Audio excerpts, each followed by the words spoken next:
fait de belles choses aussi à Clermont. Mais sinon, Séni, il a montré déjà ses qualités. Bon, Edouard, on n'en parle plus. Donc, pour moi, c'est trois gardiens qui méritent d'être là. Même si on déplore l'absence d'Alfred. Bon, on sait qu'on a de très bons gardiens avec qui on peut compter. Moi, je peux dormir sur mes lauriers. Je pense que c'est des gardiens qui, tu mets, ils peuvent bien représenter le pays. Et c'est ça qui est le plus important. Oui, oui. De toute façon, c'est moi qui regarde les gardiens, leur performance. Après, on a discuté avec le coach. Mais le dernier choix revient toujours au coach. C'est lui l'entraîneur principal, c'est lui qui choisit. Mais on discute des choix.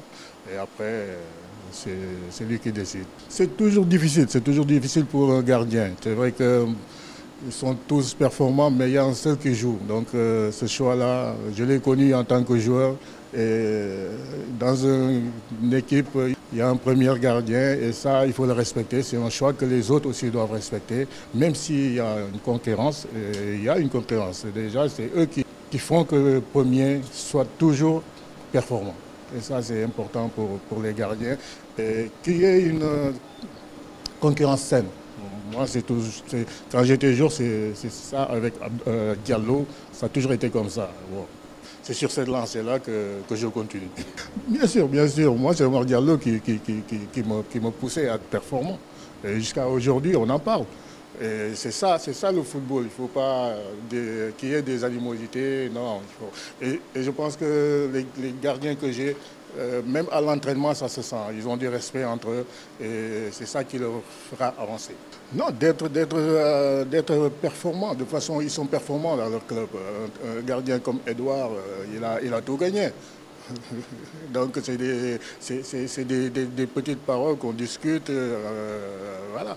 Aujourd'hui, s'il est arrivé à ce niveau-là, c'est parce qu'il a travaillé. Il a beaucoup travaillé, il s'est beaucoup investi d'où il vient et là où il est aujourd'hui. Parfois, c'est vrai, il y a des difficultés, ça arrive aux gardiens, mais il ne faut jamais l'enfoncer. C'est vrai qu'il y a un moment donné, on disait que oui, il faut l'enlever. Non, quand c'est comme ça, c'est là qu'il faut être en soutien pour le... Ben, bien sûr, parce que je ne l'ai jamais enlevé. Il a été toujours le numéro 1 dans ces périodes-là.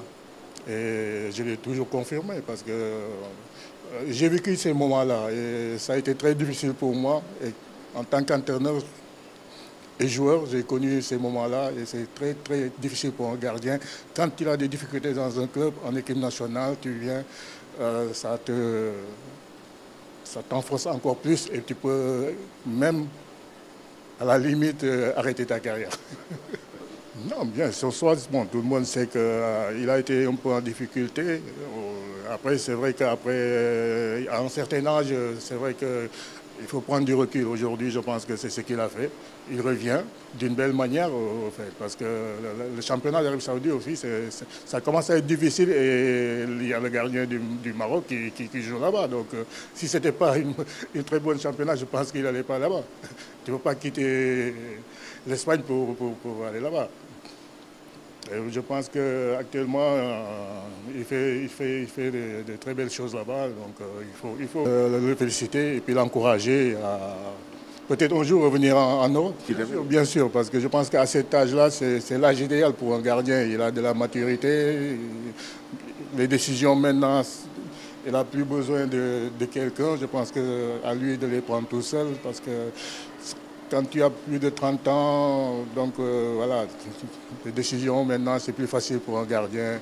Vous savez, je suis beaucoup les gardiens. Déjà, nous, on a une association des gardiens de but. Peut-être que les gens ne le connaissent pas, mais en passage, j'aimerais saluer le boulot qu'ils sont en train de faire parce qu'on fait des stages pour les entraîneurs de gardiens de première division, de deuxième division. Bon, on aimerait aussi que les gens s'imprègnent, qu'ils viennent un peu nous aider pour qu'on puisse faire ce genre de stages plus souvent. Parce que souvent, c'est les moyens que tout le monde sait. Le président, c'est Mandiati. Il y a un vice-président, Mandiati Fall, c'est le président de l'association. Il y a Khadim, le vice-président. Il y a moi. Donc, on est en train de faire du bon boulot, peut-être que les gens ne le voient pas. Au niveau des gardiens, même au niveau des locaux. Non, ils ne sont pas absents. Oui, peut-être que c'est le choix du coach, mais on le suit. Je suis le gardien du Jaraaf, actuellement, il fait un très bon championnat. Au fait, je le suis. Moi, je ne parle pas, mais je parle avec leurs entraîneurs. Je prends souvent des nouvelles des entraîneurs. De temps en temps, je vais regarder les matchs, mais dans mon coin. Voilà. Mais on leur suit, on leur suit. Ouais. On a de très très bons gardiens malheureusement qui sont là en équipe A, mais à eux de travailler, de continuer de travailler. Il ne faut jamais désespérer. Non, ce n'est pas un problème de niveau parce que quand ils quittent là pour aller en Europe, c'est parce ils ont fait le boulot ici avant d'aller en Europe.